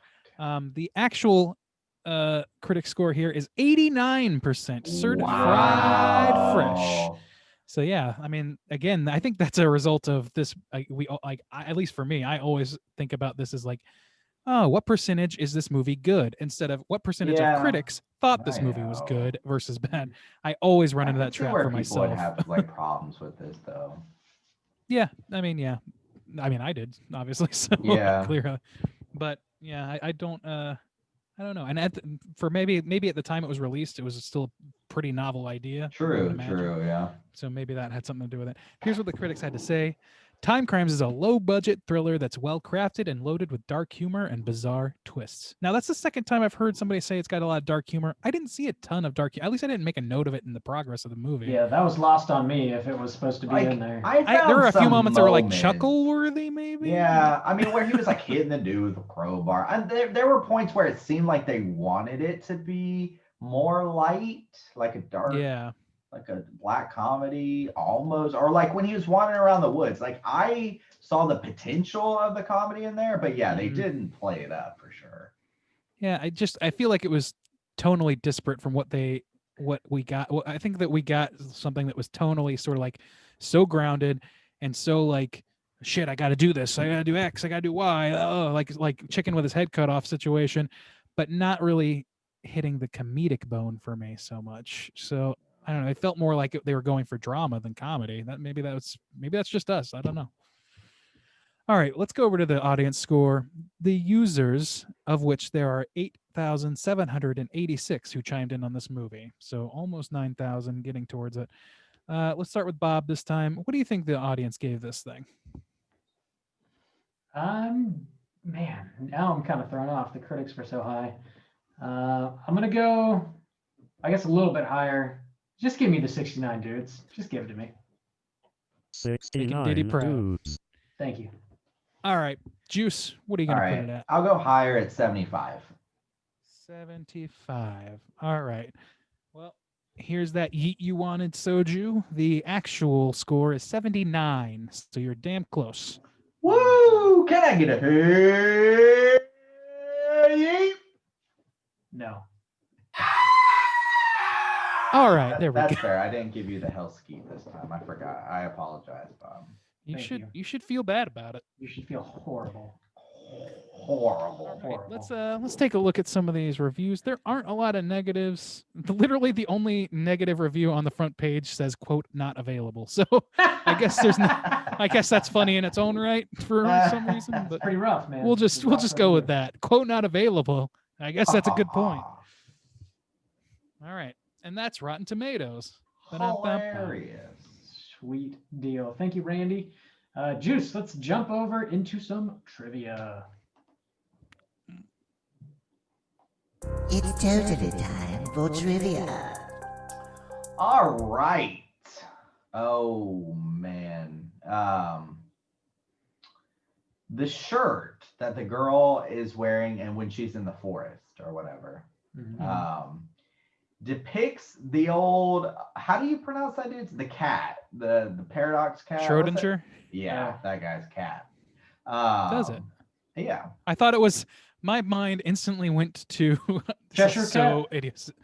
So no, I didn't even notice they were cats. Honestly, I Yeah. thought it was. I don't know. In my mind, it's replaced with the internet comment etiquette, gay frogs in a rainbow color fucking each other T-shirt design. That's so What? idiosyncratic. What you're It's talking about. very Me specific. neither, man. It's so specific. Yeah, there's gonna be one guy that's listening to this and like, yeah. Yeah. The shape of the logo on the gate remote control is also visible on the young woman's shirt in the negative space between the two cats. What? Interesting. Okay. Yeah, I don't know. It's a what design that. decision, I guess. Let's play a little game. I'd like to play a game. Apparently, there was going to be an American remake of this film, which makes me curious about Triangle. It doesn't say when, but there was a pretty big name actor attached to play the main role in this. Who do you think in 2007 was attached to play the main role of the American remake in this film? Randy, I'll let you go first. Can I ask you one question as Sure. a hint? So, was this an actor that was very big then, or more? Were they bigger then or now, or are they about the same? Probably about the same. Okay. Yeah, I would say about the same. I'm gonna just shot in the dark here. Go with Johnny Depp. Okay, Johnny Depp, Robert. Who do you think? I'm gonna go with Vin Diesel. You are both incorrect. Damn it! We This didn't is get it your out of. boy, Tom Cruise Staines Oh was my attached. Thank God. Yeah. Dodge that bullet. Yep. I found this little piece of trivia kind of funny. I know. Premiered at Fantastic Fest in Austin, Texas in September 2007. Fantastic That's Fest it. is a big deal. Is Yeah. it? Oh, Yeah, okay. it I just thought that was It's kind not of the funny. biggest deal, but it's a big Yeah. deal. Okay. I'm unaware. And this one was cool. This is the last piece of trivia. At around the 16-minute mark, when Hector first goes into the house, or not the house, the like office or whatever, he Mhm. passes a computer screen. The top of the screen is labeled Time Machine Configuration Interface Beta. The bottom right displays the warning, caution, please pay for your software, implying that the time machine is running off an unlicensed beta of the software. Wow. That's You pretty think- funny. I think wonder if El it Hogan's was just in a tinkerer? He's Spanish just a and maybe that's homebrew why we guy? couldn't see it. That's That's so pretty funny. funny. So wait, so there's just like a company licensing out time travel technology? time travel That seems like a dangerous proposition to me. El Hoban torrented that shit. He's not paying for it. God, that is so funny. Yeah, that was around the time of BitTorrent. It would be even funnier if that was the software they're referring to is whatever is displaying that for the movie. like it's PDF. It's like Adobe PDF. You need to purchase your Adobe, sir. Of your Adobe Photoshop of this fucking screen that says Time Machine on it. Oh my lord. Mm. Oh Jesus. Yeah, Thank that was you. it. Thank you, Juice. You're welcome. Let's move things right along. We got to go hunting. We're talking Cooter of the Week. Straight chillin'. Gooder of the week.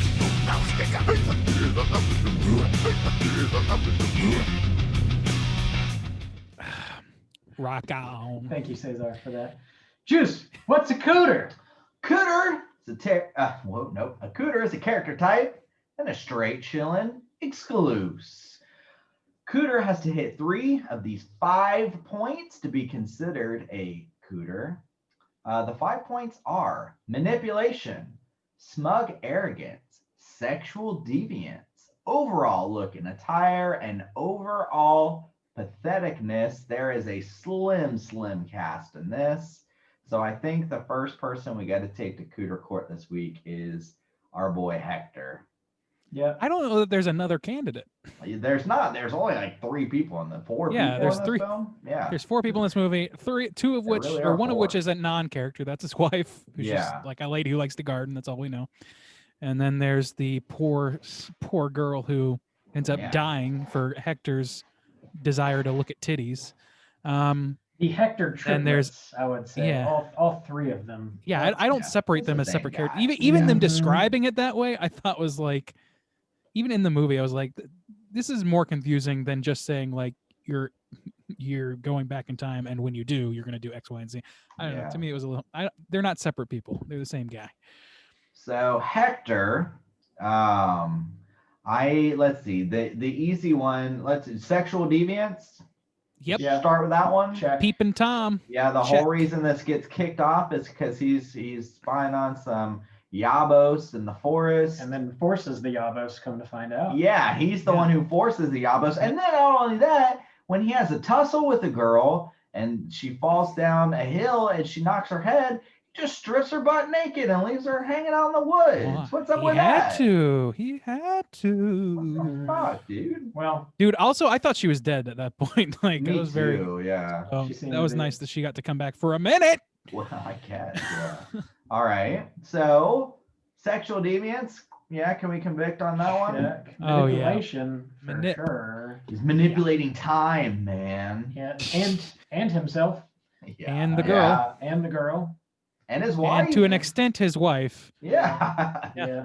Yeah. And Elhoven, because at the last Yeah. contact he has with Elhoven is he calls him back and says what he was supposed to say, which is, "Oh, we're all gonna be found out. We're fucked. Sorry about that," or Yeah. whatever. And then as he walks away, he says something like, "At least now he'll get smacked around a little bit," or something like that. Manipulating literally everyone in this film. Which is bullshit. That made me so mad, like that he did that, because it's like Elhoven has done nothing but react to you, just like everyone in this movie. Yeah. Like people have I done mean, nothing it but react to usually you, his the fault, time I traveler. guess. Maybe you have some culpability here. Yeah. Anyway, so yeah, All and I would put that Pebble into the smug arrogance category as well, because I think it's pretty fucking arrogant to do some shit like that. In fairness, Yeah, though, he was especially probably when pretty he's, like, concussed at that time. When he's Yeah, like he was. Hector, well, not Hector 1, I guess Hector 2, whatever.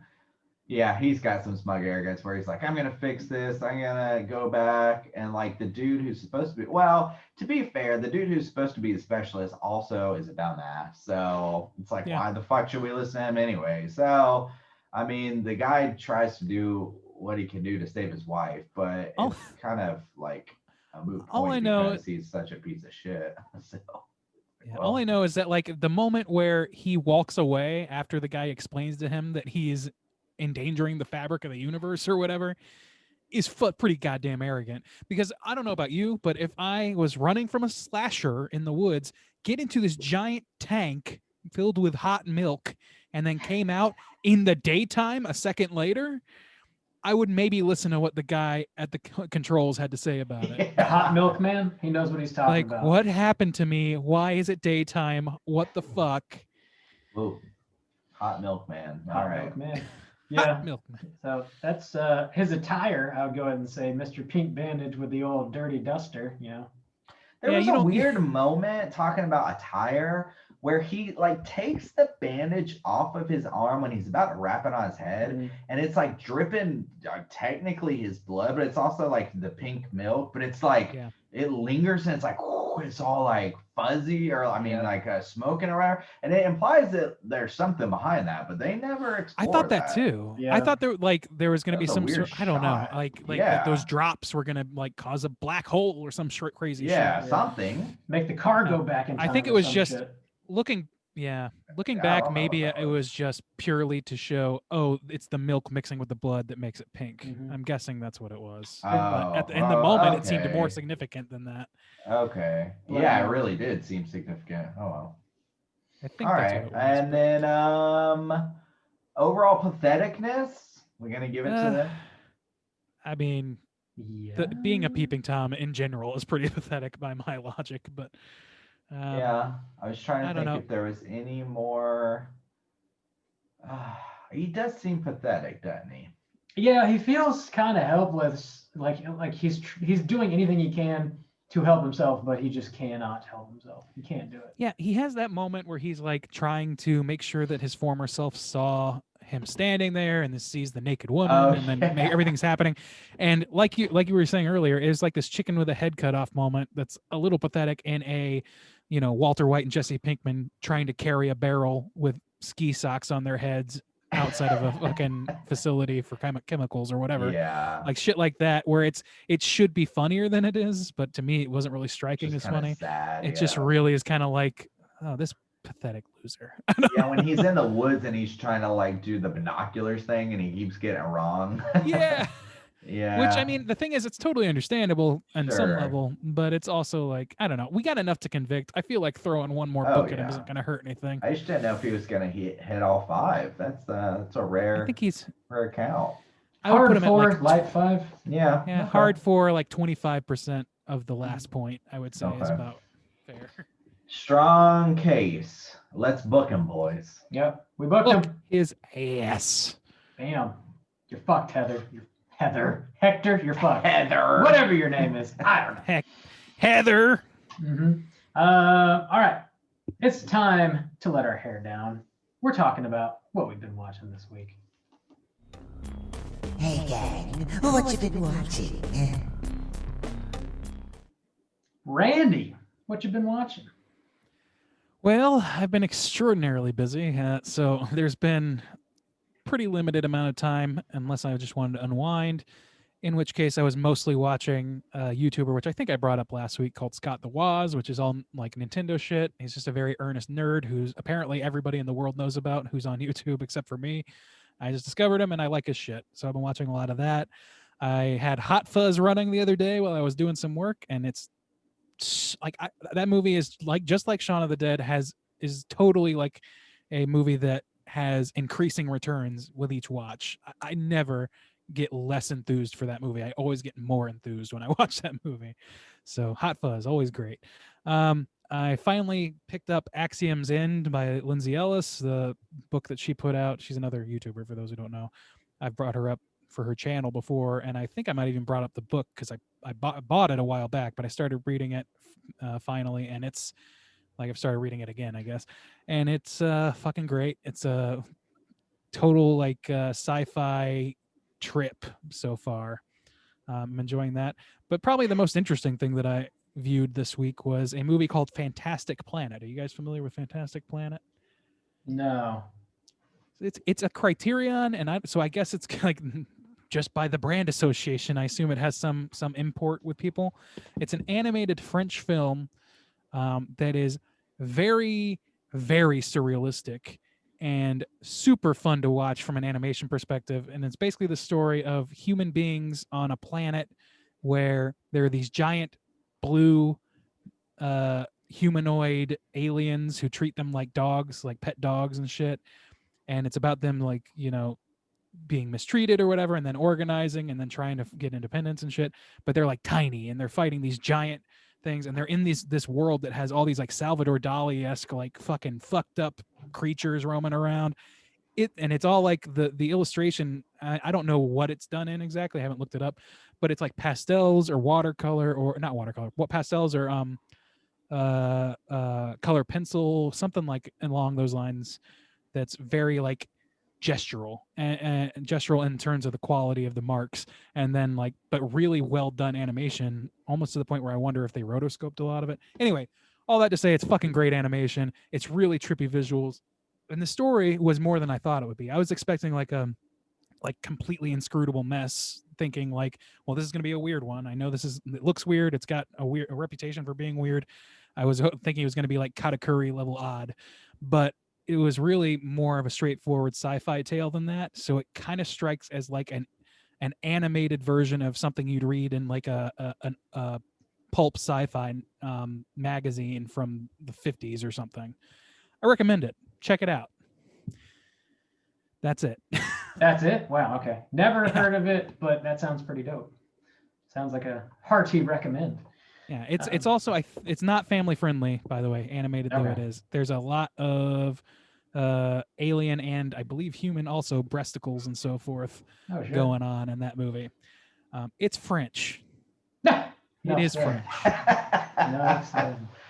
Cool. Juice, what you been watching? I watched that new docuseries on Netflix that Michael had actually mentioned it last week on his What You've Been Watching, the Night Stalker. It was only 4 episodes, I believe. They've been keeping them pretty short, pretty tight with these little docuseries. That's about what The Ripper was that I watched earlier this month. But this one was about Richard Ramirez, also known as the Night Stalker, who was killing people in the 80s out in Los Angeles. Pretty infamous guy, really fucked up. And I do plan to do a mini cast on it because I cover a lot of these docuseries on Netflix. So that should probably be coming out, hopefully, maybe by the end of this month. It's the last week, but I'll try to get it out. But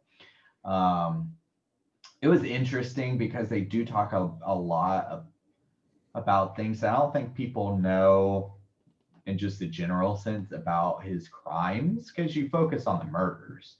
But it's so wild because he was so sporadic with what he killed people with who he killed, ages, races. And it always makes me think about Mindhunter and how they were talking about, following these patterns, and even watching The Ripper, where he was just killing these like younger women or like prostitutes. They typically follow some kind of trend. This dude was like all over the place. He just seemed to like he liked to kill people. It was crazy. That was an interesting docuseries. But yeah, there's no like rhyme or reason to any. He literally, and it was scary too, because back in the 80s, but you just walk into a house, literally just walk in. Like, just like, I'm gonna pick this house. He didn't know the people, didn't live in the neighborhood. He was just pick a neighborhood, pick a house, and kill the people that were in there, just however That's how he the wanted. Golden State Killer did it too. Yeah, just however. So wild stuff.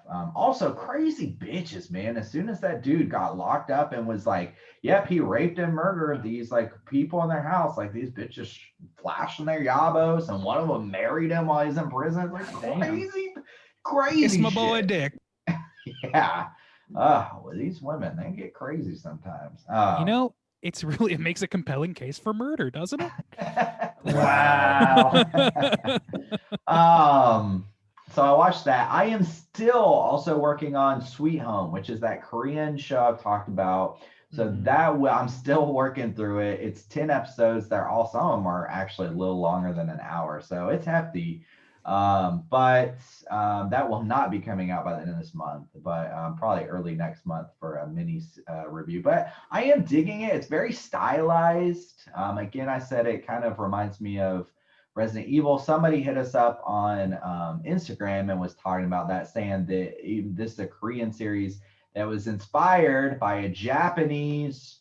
Do you remember what it was? A Japanese show or something? Do you remember, Bob? You saw Sweet it. Home? I don't remember exactly. Yeah, a Japanese movie or show or I comic think that or was something. a Japanese movie. Okay, yeah, but that inspired Resident Evil. So I'm saying like, oh, this thing makes me think it's like, inspired by Resident Evil.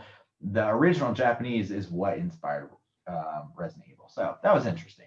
But I'll try to do some more research on that when I actually do a miniseries on it. I still got to finish it. I think I got like 2 or 3 episodes left. So it's good though, very stylized, cool, interesting. I just gotta see how it wraps up though, see how I feel about it. But that's about all I've been watching. Just those 2 things. So Okay. Bob, Yo. what you been watching? Some Baby Blues? Yes, but I'll get to those. I have been going steadily down Bob's Burgers. So like I'm just wrapping up season 4. I think I wrapped up season 4 today. I want to my goal is to get through them all. There's a Bob's Burgers movie supposed to be coming out this year, I think in April. What? I didn't know that. Yeah, assuming that it actually comes out, because things keep getting pushed. But I think right now it's supposed to come out in April. So I want to revisit all the seasons prior to that. So the one of the most recent ones I watched was a Christmas episode from season 4, which is I forget the title of it, but it's very much influenced by the movie Joyride. Yeah, I was gonna say that's the one with the trucker, right? Yeah. Yeah. The truck is the shape of a candy cane. Yeah, the Belcher family goes out to buy a Christmas tree, and they're terrorized by this guy driving around this big truck in the shape of a candy cane. And after watching that, I was like, fuck, I really want to watch Joyride. I hadn't seen Joyride in a few years. So I threw that on, and the credits are rolling. God. And I always forget this, but Joyride was co-written and produced by J.J. Abrams. I don't think I realized that. Yeah, it's like this movie is incredible. It's such a good movie, man. It is.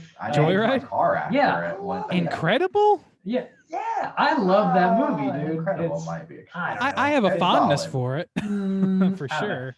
I think it's pretty well crafted, man. It's got some solid acting. Steve Zahn is incredible because he's Steve Zahn. Paul Walker also great. May he rest in peace. Yeah. I don't know, man. I think the performances are good. It's a solid thriller. I do love Steve Zahn. It's also very much a slasher movie, except it's a truck stalking you. It's a giant ass truck. You never actually see the truck driver.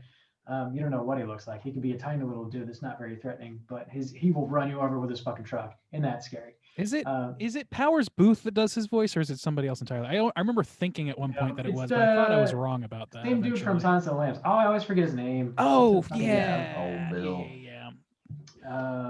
What is Is she a big fat person? Yeah, that guy. What is that dude's name? Fuck, I cannot think of it. Rob, you look it up. Bob is failing us. Yeah, I'm looking on IMDb. Fuck. I got it. Justin's gonna look that up. In the meantime, I'm gonna continue with what I've been watching. Just got one other movie that I wanted to mention. I revisited another banger that is currently on Netflix. This movie called Catch Me If You Can. Ted Levine. Ted Levine, Oh. thank you. She a Ted great Levine. Okay. big fat person. You're a great big fat person. Candy cane. He sounds like he's like Kevin McAllister's talk McAllister. boy. McAllister. Yeah, it's like Kevin McAllister's talk boy set to slow. Father. The ding dang dong fat person. Is she a ding dang dong? Damn, we haven't Plaza covered Hotel? Silence of the Lambs on here. No, we haven't. That's a fail. But yeah, the only other movie I wanted to mention was Catch Me If You Can on Netflix currently. Steven Spielberg movie. Freaking Leonardo DiCaprio, Tom Hanks, Good. Christopher Walken kills this movie with his little two mice fall in a bucket of cream story. Shit's great. Mice. It's good shit. Two mice fall into a bucket of cream. I They forgot make how butter. I love Randy Walken. good butter. They make butter. This is getting really out of control. I'm not controlling this voice anymore. Based on a true story, this like young ass 16-year-old kid just makes a bunch of counterfeit checks, gets crazy rich, pretends that he's an airline pilot, pretends that he's a doctor, pretends he's a lawyer, and he just fools everybody. True story. FBI chases him down. Story of my life. Really, really interesting story. Great movie. Highly recommend watching that if you haven't. I feel like one of our friends from high school that you lived with, I don't want to like throw anybody's name out there, but could have pulled off that like being an adult as a 16-year-old. Oh, Accurate. Yeah. Oh, for sure. Yeah. You know, We I'm all talking like everybody about. has that friend in high school who could definitely buy everyone beer. Oh yeah. Oh yeah. Had that friend for sure. That's really all I've been watching. That's all I want to mention. Let's go ahead and move into our final segment of the show, the Hotline Scream. Hotline Scream.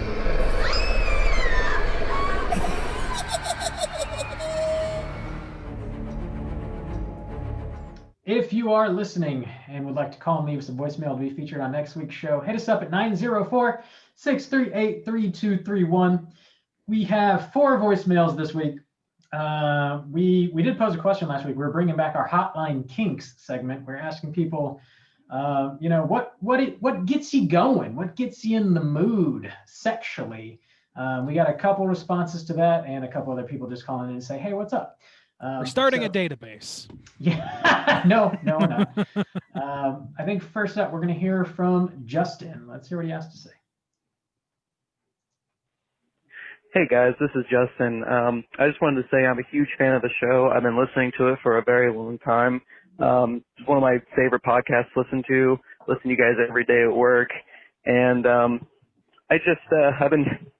been waiting to say this for a while. This is directed directly at Juice. Halloween 2018 is the second best Michael Myers movie. Come at me. So that's it. Keep chilling, you guys. Ooh, you gonna come at him, Juice? Come at him. Dude, I'm gonna jerk off till I come at you. Oh God, yes, come with me. Talk about Hotline Hotline Kinks. Kinks. Yeah. I know how to spice it up. Fuck. That is Thanks for calling, incorrect. It might make the top 5. I'd have to consider it, but 2 and 4 are better. 2 I mean, and 4 I don't. are- It's tough to come at you when we don't know your argument. well, I just think 2 and the 4 number are 2 just spot. significantly No. I better. mean from Justin. Like it's. Just No, I know. Okay. From my I mean, opinion, that's I a would, take. like Yeah. if I just had like to just go off the dome, I would maybe it falls in 4th place. Dude. I mean that top 5 I mean- probably, but not it doesn't beat 2 and 4. To- 1, 2, and 4. To be fair, Halloween 2 does prominently feature a sandwich, but it is a ham sandwich. None of that May- banh mi, maybe you're godless able banh to mi tolerate that sandwiches. Maybe. easier than the banh mi sandwich. Maybe.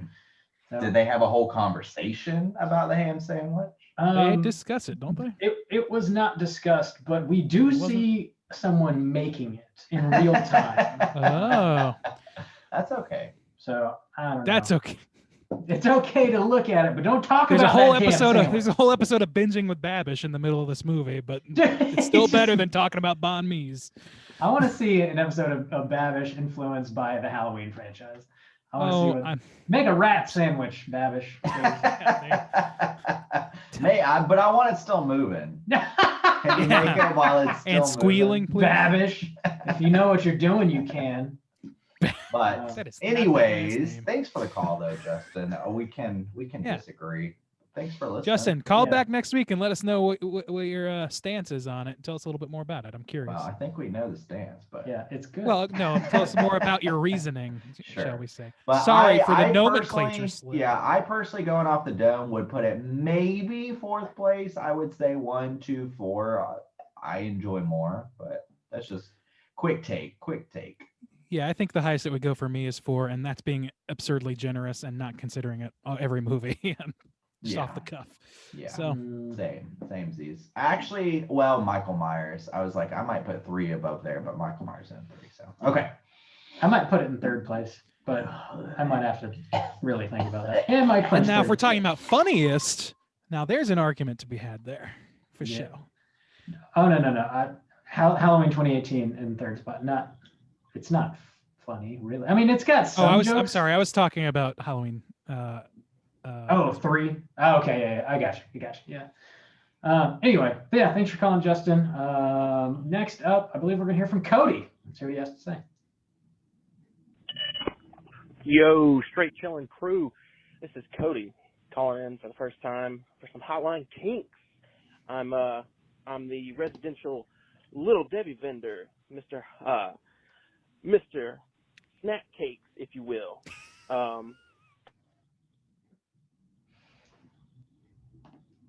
I gotta say my biggest kink is I like feet. I do. They gotta be clean, and I like painted toenails.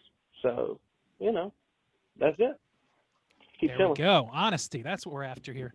Trying to get to the bottom of people's kinks around here. I like Little Debbie's and I like painted toenails. That's what I like. Dude, I love that we have a Mr. Snack Cakes. Mr. Snack Cakes. Yeah. I got a Wasn't snack it- take here for you. It was G-Baby that was saying he also liked feet too. Like he liked when the nails were painted real clean and everything, right? I think so. I think it was G-Baby. Let's go ahead and Yeah. talk about it. That's some a more. pretty common. That's a pretty Yeah. common one. Yeah. It's actually, I know, like we haven't spilled our kinks necessarily, but I'm not like like nice feet are nice, like they're good, but it's not something like gets me riled, Mhm. Yeah. I'm not It's not riled something- up over the feet. There's no fantasy there, yeah. But No. I wouldn't like ugly feet so yeah, much. so Like, yeah, it's not like I want them you know, all gnarled up or anything. it's not to a detriment. Yeah, Yeah, and I mean, it's- and it would take a lot, because I'm just not interested in looking at the feet, I guess, in general. Yeah. But Randy Power doesn't like to you, feet buddy. or buttholes, we've found out. I really Weird. just don't like women, is what the problem is. Just don't like them. Send 'em back. Hell feet. Sure, yeah. Thanks. Yeah. All All right, Cody, thanks for that. Yeah. Thanks Yeah, for calling in, man. thank you. Good. Hey, calling in for your first time on the Hotline Kinks. That takes some cojones. Yeah. Bold. We might have missed a scotch of it just because we are having some internet issues, but it was like 2 seconds. Yeah, tops, I think we so- got the gist. Okay. Next up, I believe we're going to hear from, speaking of Jim, we're going to hear from Jim. Let's see what Oh, Jim has Jim. to say. Oh, Jim.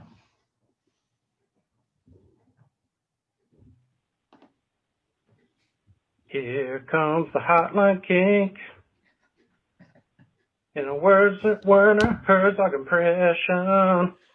What's up, gang?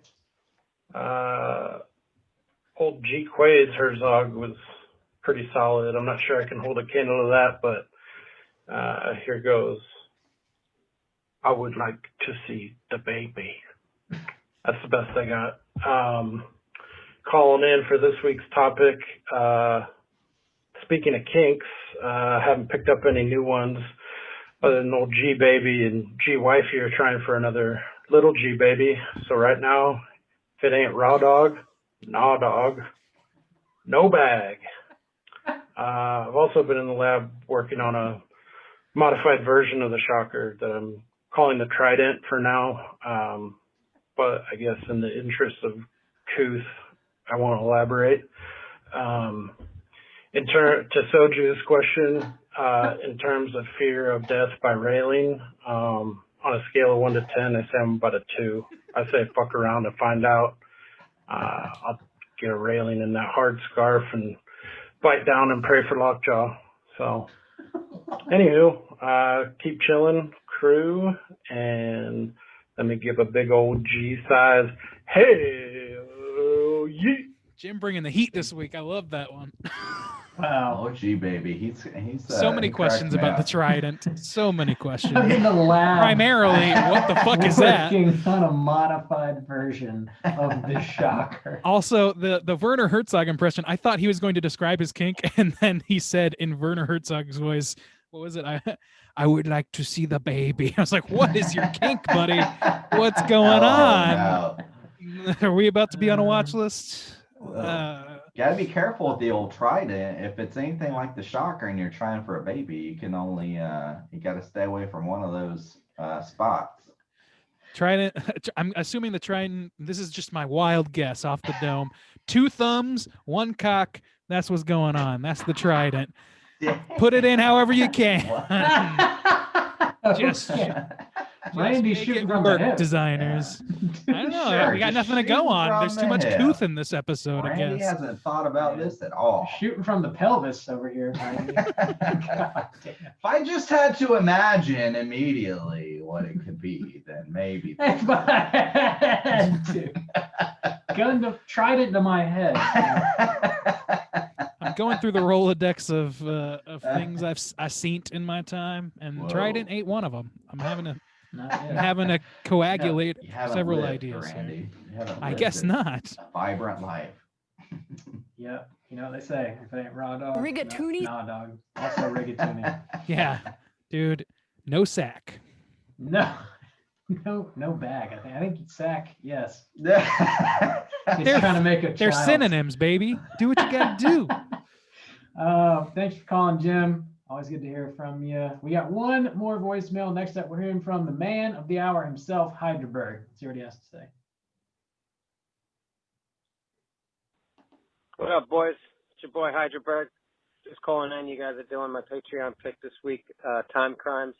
It's a pretty good movie. It's not that well known that I know of. I only learned about it maybe within the last year or so. But I watched it once, and I was like, I put it on the list. I was like, you know what, this might be a good go-to for the boys. And it turns out it is. I don't know how you reviewed it, but I enjoyed it. It's a decent movie. Shot pretty well. You know, it's all in one location mainly, except for the lab. But it's pretty cool. I was wondering, I don't know how you're going to rule it, but I was thinking that this might be a time travel cooter, possibly. I don't know. He's a little cooter. So makes the lady take her shirt off, I believe, and the tire's pretty atrocious. I'm sure you guys will figure it out. I mean, that's what you get the big bucks for.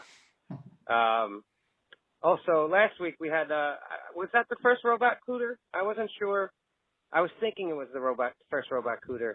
And then I was like, oh, what about that little fucker BB from Deadly Friend or whatever? He was pretty cootery. But I think you guys gave it to the dad in that one because she had that abusive dad or whatever, and he was definite cooter. Anyway, I'm sure you guys will sort it out. I hope it's a good conversation. Last week's episode was great, by the way, and welcome back to the land of the living. I'm glad you guys are back. Hope everybody else got out of hell. Awesome. So drag race. Anyway, you guys take care, right? And I keep think chilling. he was interrupted by an episode of RuPaul's Drag Race at the end there. I think so. I think he was. Either that or Sea-Doo was taking off and going buck wild. It's one or the other. I don't Just- think that was the first robot cooter. I think we've had them before. We definitely had Yeah, fucking Alien. Alien, yeah, we Well, talked we about that too. considered the one in Alien. I think we might have landed on the company ultimately because he We was might have, made yeah. by the I think company. it might have. But even maybe like Alien Covenant popped into my mind. I feel like there have been a robot cooter Yeah. before, We've but done can I almost over confirm? 300 episodes. I find it hard to believe that in all that time there's been no robot cooter, but Yeah. I this don't might be think the it was first time first. travel cooter. It might be. Yeah. It's possible. I don't know. Yeah. I was wondering, like if we put so- it on the spreadsheet, then we'd know, but none of us. We can only Actually, do so much. That's on my to-do list. I put the Rotten Tomatoes, who wins Rotten Tomatoes on there. Like, Did you? oh yeah, years like when I first presented it, and we've just never done anything with that Oh. spreadsheet. It is there. I tried to keep up with it for like 2 episodes, and then like it just fell off the map entirely. So, Oh, that would be good info. Maybe if I go back for the cooters, I'll consider adding that. do it, dude. Do it. We'll listen to every episode. You do that for us. Yeah. Yeah. You don't have to listen to the whole episode. Hey man, however much is too much. That's what I say. That is what you That say. That's how Randy feels for sure. Cool. Yeah, thanks for calling, Heidelberg. Yeah. Again, thanks for picking this movie, man. You always seem to pick pretty interesting stuff that like none of us have ever seen, and is also usually pretty cool. So we appreciate that for sure. I was worried with the title of this movie that it was going to be another intentional stinker to get us riled, but no, Heidelberg's bringing the heat. I Yeah. don't know. Maybe the fans want to go back and Yeah. find all the cooters. Hey, do you not have the spare cash to contribute to our Patreon? Well, do some data mining for us Yeah. instead. If you do that, send all of that to Justin only. Yes. And let him sort And make through it Well, do it in about 3 dozen files.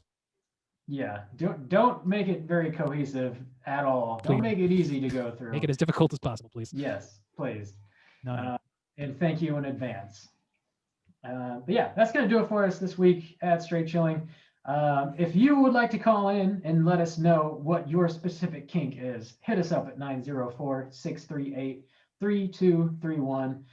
If you'd like to keep it anonymous, you don't have to give your name. Also, you can just send us an email if you'd like us to read what your kink is for you, and we won't share your name. It doesn't have to be kinks either, guys. No, yeah, it doesn't.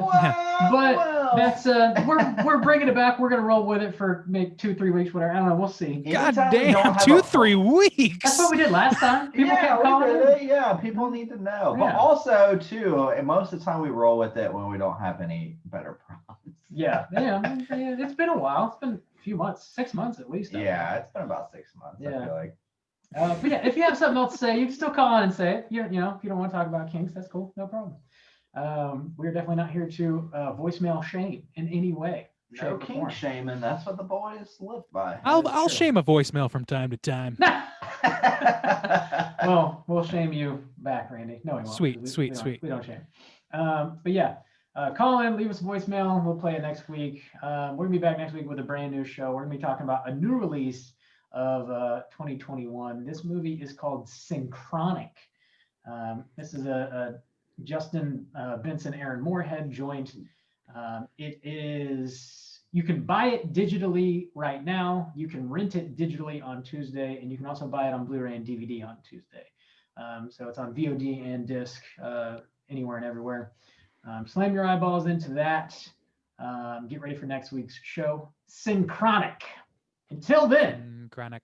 please rate, review, and subscribe to us on iTunes. You can follow us on Twitter at STR8_chilling, on Instagram at Straight Chilling Podcast. You can send us an email to our website, straightchillingpodcast.com. If you want to join in on the daily Slack channel conversations, just hit me up on one of those social media outlets and I'll send you a link to join in. I think that's going to do it for us. Until next week, as always, all you mother truckers, please keep chilling. Game over.